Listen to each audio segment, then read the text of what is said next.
Tué par décision de l'Assemblée générale de l'Organisation internationale de la protection civile en 1990, est célébrée le 1er mars de chaque année.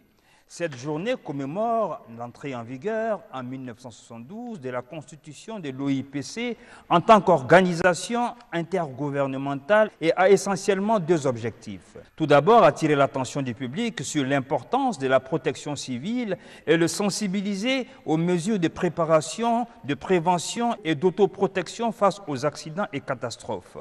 Ces journées mondiales sont aussi l'occasion d'organiser une série d'événements nationaux, colloques, conférences, débats radio-télévisés, opérations portes ouvertes, comme ce fut le cas ce matin à Nouakchott, au sein de la caserne annexe des sapeurs-pompiers située dans la commune de Tevrak-Zeyn.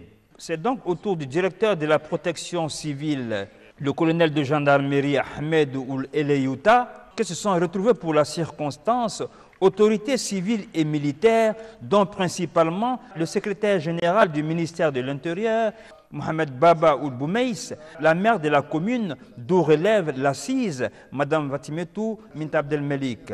On notait aussi la présence des personnalités étrangères que sont l'attaché militaire de l'ambassade du Sénégal en Mauritanie, le colonel Traoré, ainsi que le colonel Mohamed El Emin, attaché militaire de l'Algérie auprès de sa représentation diplomatique à Nouakchott.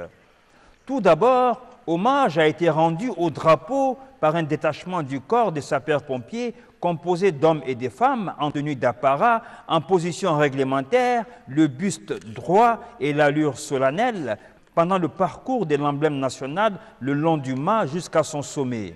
Les soldats du feu ont également gardé cette posture martiale, synonyme d'engagement et d'abnégation, durant les discours officiels du directeur général de la protection civile et celui du secrétaire général du ministère de l'Intérieur, qui ont tour à tour rappelé le bien fondé de cette journée d'hommage, mais aussi des bilans positifs pour ce corps chevaleresque, indispensable, mais si méconnu.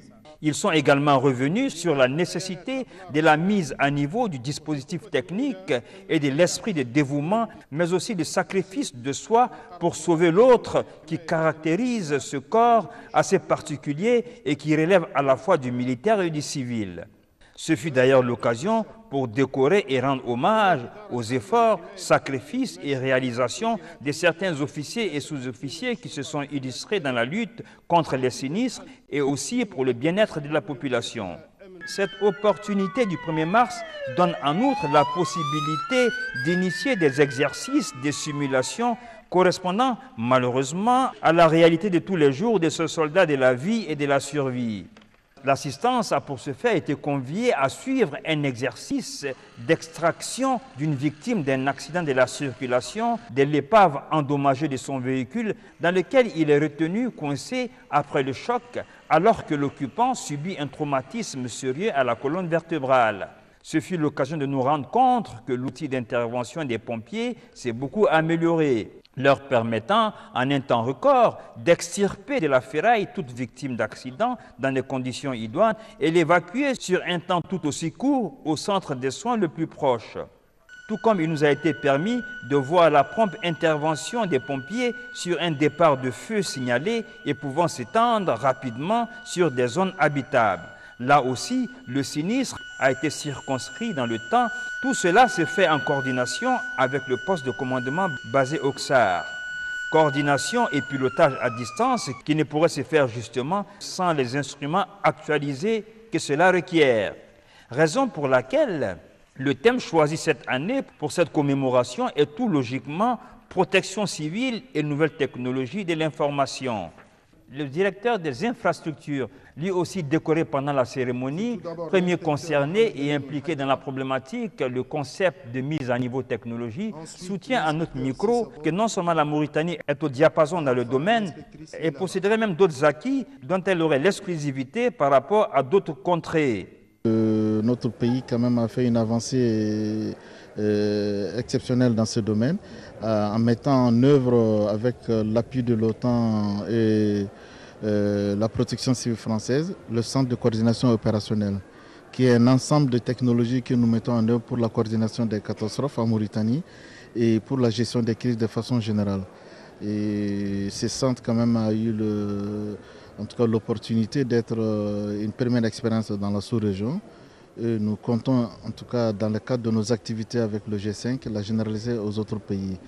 Donc notre pays vraiment fête vraiment cette journée et en étant vraiment au devant, en tout cas de beaucoup de structures de protection civile en matière de coordination des secours et surtout l'utilisation des nouvelles technologies. Il profite pour sensibiliser la population sur le bon comportement à adopter en cas de survenance d'accident afin de faciliter les premiers secours et potentialiser les chances de survie des victimes avant leur évacuation et sans se substituer aux secours d'urgence. C'était l'occasion pour nous aussi, à travers les exercices que vous avez vus tout à l'heure, c'est de sensibiliser un peu la population sur la nécessité d'appeler les structures de protection civile en cas d'accident ou d'incident à temps. Parce que le fait de prendre un blessé, un accidenté pour l'évacuer dans un véhicule banalisé peut aggraver sa situation. Alors que nous avons des professionnels, des ambulances qui sont équipées. Et je pense qu'il faut laisser ce travail aux professionnels juste en les appelant. Nous sommes toujours là prêts, qu'il s'agisse de l'incendie, qu'il s'agisse de secours aux personnes. Les équipements sont là prêts pour pouvoir intervenir.